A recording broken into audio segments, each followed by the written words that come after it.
Assalamualaikum warahmatullahi wabarakatuh. Innal hamdalillah salatu wassalamu ala Rasulillah. Jamaah tarawih yang semoga dimuliakan Allah Subhanahu wa taala. Yang pertama sekali saya harus menyampaikan permohonan maaf yang sebesar-besarnya pada pengurus masjid, DKM, dan jamaah karena jadwal resminya pada tanggal 18 April dan 1 Mei kalau tidak salah saya terjadwal dan saya tidak datang ke masjid untuk menunaikan tugas itu. Memang kekeliruan saya sendiri karena saya hanya menghafal komunikasi terakhir sebelum Ramadan dulu. Tugas saya pada tanggal 4 Mei dan 10 Mei itu aja yang saya hafal. Sehingga pada tanggal 4 Mei asar saya lihat lagi untuk mengkonfirmasi benar saya tanggal 4 Mei. Di WAG itu iya tanggal 4 Mei, tapi ternyata dalam scroll ke atas itu kelihatan ada jadwal resmi. Astagfirullah, ternyata saya sudah melewatkan 2 kali tugas untuk kultum. Dan berterima kasih sekali malam ini diberi kesempatan untuk menebus sebahagian dari kelalaian itu. Jamaah yang semoga dimuliakan Allah Subhanahu wa taala. Kita tidak hanya mengetahui, tidak hanya memahami, tidak hanya memaknai, tetapi mengalami langsung bahwa puasa ini sungguh nikmat sekali. Ya, jadi bukan sesuatu yang hanya sekedar kita ketahui. Bukan sesuatu yang hanya kita bisa jelaskan. Bukan sesuatu yang bisa kita maknai saja. Tetapi kita mengalami sesuatu yang kita alami.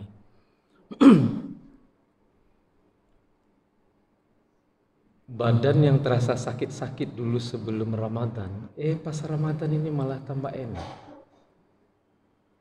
Dulu kalau naik tangga ke lantai 4 itu rasanya berat kalau sebelum Ramadan. Pas Ramadan ini enteng rasanya naik. Sampai ke lantai 4 itu biasa saja.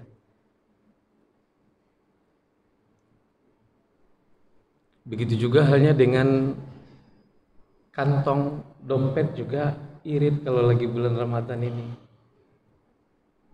Ya kecuali bagi yang gak irit ya Bapak dan Ibu ya. Kalau saya terasa irit sekali. Nikmat sekali rasanya. Di luar Ramadan kalau sudah lapar itu satu Indomie itu nggak cukup, biasanya 2 ya Pak Jidid ya. Tapi kalau makan sahur satu Indomie itu bertiga cukup Pak, cukup itu. Dan kalau ada telur yang penting telurnya diaduk Pak, jangan dibuletin begitu. Jadi cukup itu. Jadi nikmat sekali. Sesuatu yang di luar Ramadan kita nggak bisa begitu. Selama Ramadan kita bisa. Teman-teman saya juga begitu yang di luar Ramadan nggak bisa kalau nggak merokok itu. Tapi pas Ramadan ini tiba-tiba bisa nggak merokok itu. Badannya tambah sehat. Jamaah semoga dimuliakan Allah Subhanahu wa taala. Hal yang lain yang juga kita rasakan dari nikmat Allah selama Ramadan ini adalah akal kita. Nalar kritis kita juga terasa lebih tajam daripada di luar Ramadan. Kecuali bagi yang ngantuk ya.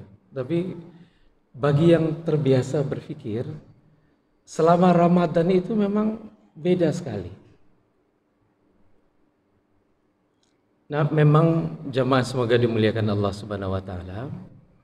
Kata Jalaluddin Rumi dalam salah satu nasihatnya, dan dia suka pakai analogi suling, seruling ya Bapak dan Ibu. Seruling itu nggak akan pernah bisa berbunyi, ditiup kayak apapun juga nggak akan bunyi. Kalau di tengah-tengahnya itu nggak kosong. Kekosongan itulah yang membuat dia berbunyi. Bagi Jalaluddin Rumi, perumpamaan itu adalah perumpamaan kalbu kita yang mendekat kepada Allah, tetapi juga sekaligus kecerdasan intelektual kita juga seperti mendapatkan vitamin baru. Kalau Bapak dan Ibu nggak percaya, lihat aja WAG Jamaah Masjid At-Taqwa. Saya melihat, alhamdulillah, makin hari selama Ramadan ini seperti Raja Ali Haji itu jadi banyak sekali ya. Banyak pantun-pantun yang kemudian betul-betul menginspirasi kita. Jemaah semoga dimuliakan Allah, bikin pantun itu nggak gampang. Dulu saya pikir cuma Pak Nidam yang bisa bikin pantun. Tapi sekarang Ramadan ini banyak sekali yang berpantun-pantun. Satu kata yang paling sering muncul kasturi ya Ustaz Iwan ya. Satu kata kasturi itu kemudian melahirkan ratusan pantun.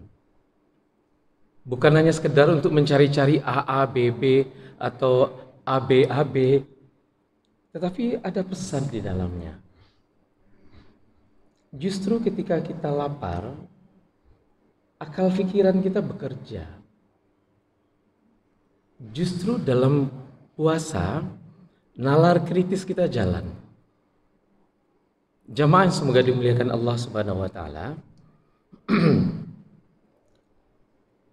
Ada 3 hal yang ingin saya sampaikan, tetapi fokusnya nggak di sini. 2 adalah masalah kita bersama saat ini, dan 1 adalah tantangan. Sama seluruh dunia yang dialami oleh umat Islam. Bahkan juga tidak hanya umat Islam, seluruh masyarakat dunia mengalaminya. Yang pertama ya pandemi, ini kita sama-sama kita puasa ini ya pandemi. Tidak hanya di Indonesia, tidak hanya di Sawanganelo, seluruh dunia. Dan yang kedua adalah resesi ekonomi. Betapa banyak bisnis yang bangkrut, gulung tikar, PHK dan seterusnya. Betapa banyak plaza yang tutup, orang nggak bisa bekerja lagi di sana. Kita menghadapi kesulitan ekonomi yang luar biasa. Itu 2 masalah yang sedang kita hadapi saat ini.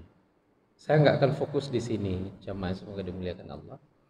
Tetapi juga ada 1 tantangan yang menarik, tapi juga sangat serius sekali.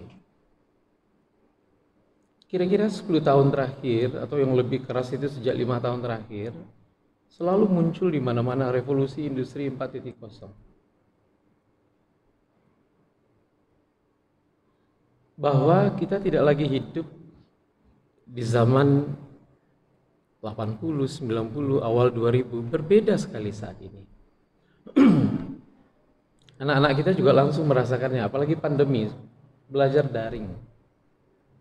2 hari yang lalu saya di kantor Pak Bambang ya, Pak Bambang, tanpa harus ke Bapeten. Karena Pak Bambang juga menugaskan saya memberikan ceramah seperti ini, tetapi via Zoom. Jamaahnya jamaah Zoomiyah, ngadap layar doang. Nah itu situasi kita hari ini, jemaah semoga dimuliakan Allah. Tetapi kan kita percaya sekali al-Islam ya'lu wa la yu'la alaih. Innad dina 'indallahil Islam. Nah, bagaimana kita bisa melejitkan kekuatan ya, modal besar yang diberikan oleh Allah Subhanahu wa taala. 2 wasiat peninggalan, warisan Rasulullah kepada kita, Kitabullah dan sunnah Nabi ini. Bagaimana bisa membuat kita melejit terus di depan? Jemaah semoga dimuliakan Allah, karena kultum kita harus singkat, maka saya juga ngambil yang singkat-singkat saja. Masalah yang seperti ini dan tantangan yang seperti ini, kalau tidak diurai seperti benang kusut, kita mau melakukan apa saja, itu nggak akan selesai-selesai juga. Karena pangkal dan ujungnya nggak ketemu. Maka mari kita cari pangkal dan ujungnya. Mari kita cari pangkal awal dakwah Rasulullah Sallallahu Alaihi Wasallam dulu. Dan mari kita temukan, dan kita sudah tahu dan sudah hafal. Ini juga saya sampaikan di kantornya Pak Bambang 2 hari yang lalu. Ayat apa yang pertama kali turun? Surah Al-Alaq, 5 ayat pertama. Iqra bismi rabbikal ladzi khalaq. Khalaqal insana min 'alaq. Iqra wa rabbukal akram. Alladzi 'allama bil kalam. 'Allamal insana ma lam ya'lam. Iqra. Baca, jamaah semoga dimuliakan Allah Subhanahu wa taala. Bukan sholat perintah Allah yang pertama kali turun melalui wahyu kepada Nabi Muhammad SAW, tapi baca. Bukan puasa juga perintah Allah yang pertama kali melalui Jibril disampaikan kepada Rasulullah, tetapi ikra, baca. Pak Yanto Edi mana ya? Nggak mungkin memproduksi pantun sebanyak itu kalau tidak ada ribuan kata di belakangnya. Hasil bacaan. Baca, ikra. Apakah kita sudah ikra? Jawaban kita juga bisa sederhana. Sudah, ikra 1, ikra 2, ikra 3, ikra 4, ikra 5, ikra 6, sudah selesai. Dan kita sudah bisa baca Al-Quran. Sudah lancar baca Al-Quran. Sudah hafal juga ayat suci Al-Quran. Jamaah semoga dimuliakan Allah. Zaman berubah. Maka pemaknaan tentang Iqra juga kemudian harus kita lihat dalam satu konteks yang terus berubah seperti ini. Orang yang tidak bisa membaca disebut dengan buta huruf. Literasi lawannya illiterasi. Literasi tulis baca, illiterati orang yang tidak bisa tulis baca. Insya Allah kalau kita bicara pemaknaan buta huruf itu hanya kemampuan membaca dan menulis, semuanya sudah tunai jamaah semoga dimuliakan Allah. Tapi pemaknaan baru tentang literasi beda sekali. Orang yang bisa membaca, orang yang sudah belajar dulu, SD, tamat SMP, tamat SMA, tamat S1, selesai S2, selesai S3, itu juga hari ini bisa illiterasi.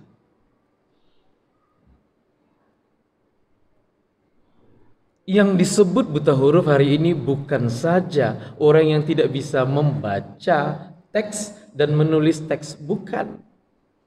Kalau itu sudah selesai, Pak. Sistem pendidikan kita sudah menuntaskan itu.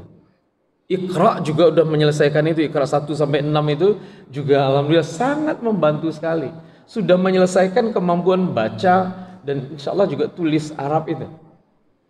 Tetapi literasi hari ini itu tidak hanya sekedar itu.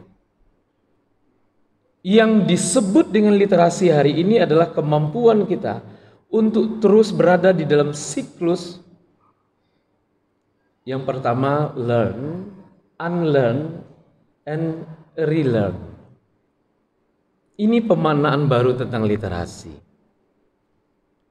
Yang pertama adalah orang yang ikra itu, yang literasi itu, yang tercerahkan itu adalah orang yang belajar. Kita sudah belajar dulu dari SD, SMP, SMA, kuliah, dan seterusnya. Tetapi itu belum cukup, jamaah semoga dimuliakan Allah. Orang yang pernah belajar hari ini sebetulnya juga tetap bisa dikatakan buta huruf, illiterasi. Karena itu hanya satu tahapan dari sebuah siklus yang terus-menerus harus diputar.